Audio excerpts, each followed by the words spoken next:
চলে এসেছি নতুন একটা ভিডিও নিয়ে। তো ধামাকেদার নিউজ নিয়ে এসেছি। কালকে দুপুর 3:33 সিকান্দারের টিজার আসতে পারে, ফিল্ম টিজার। তোমরা বলবে তো আগে যেটা দেখেছিলাম সেটা তো টিজার না, সেটা তোমাদের ছিল একটা অ্যানাউন্সমেন্ট ভিডিও, মানে অনেকটা গ্লিমসের মতো, যেটা আলাদা শুটিং করে করা হয়েছিল। কালকে আসছে প্রপার। দেখো আগের বারে এসেছিল 3:33, মানে এটা কিন্তু একটা মানে অনেকের ওই অ্যাস্ট্রোলজার দিয়ে টাইমটা ঠিক করে দিয়ে, এটাও মনে হচ্ছে। দেখো দক্ষিণ ভারতের সিনেমাগুলো এরকম হয়, তো এখানেও কিন্তু সেই এক, আগের বারও 3:33, এবারও কিন্তু 3:33। তো কালকে ভেবেছিলাম যে কোনো হয়তো ফার্স্ট টাইটেল ট্র্যাকটা আসবে, তো এটা ধামাকেদার। কালকে তো ঝড় আসবে।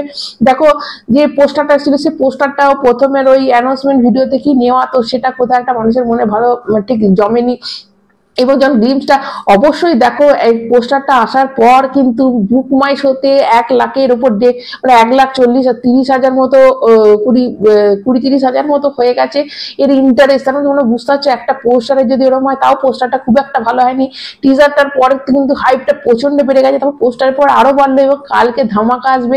দেখো নাদিয়াদওয়ালা গ্র্যান্ডসনে তাদের যে ইউটিউব পেজ, সেখান থেকে কিন্তু দেবে তারা ফেসবুক পেজ, ইনস্টাতে এবং ইউটিউবে বলে দিয়েছে যে কালকে ফিল্মে টিজার আসবে। মানে এখন আমরা দেখেছি টিজারটাতে আমরা কি দেখেছিলাম, যে সালমান খান কয়েকজন ওয়ারিয়ারকে তাদের সঙ্গে মারামারি হচ্ছে, তো এবার সেটা আমরা দেখতে পাবো প্রপার সিনেমাতে। তার কি এখনো আমরা কিন্তু সিনেমার কোনো ঝলক পাইনি, যেটা তোমরা টিজার বলো, যে আগে যেটা গ্লিমস বলো বা কোনো পোস্টার, যে পোস্টারটা দিচ্ছে সেটা বলো, তাতে কিন্তু আমরা কোথাও পাইনি যে তাকে অ্যাকচুয়ালি সিনেমার মধ্যে কেমন লাগছে। কালকে ফার্স্ট কালকে আসবে।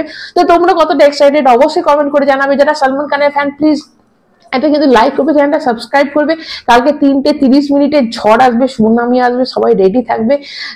নাদিয়াদওয়ালা গ্র্যান্ডসনের যে ইউটিউব পেজ, সেখানে কিন্তু কালকে 3:33 আমরা দেখতে পাবো। তো ভীষণ এক্সাইটেড লাগছে। এবং তোমরা কতটা এক্সাইটেড কমেন্ট করে জানাবে, চ্যানেলটা সাবস্ক্রাইব করবে। সবাই ভালো থাকবে। টাটা।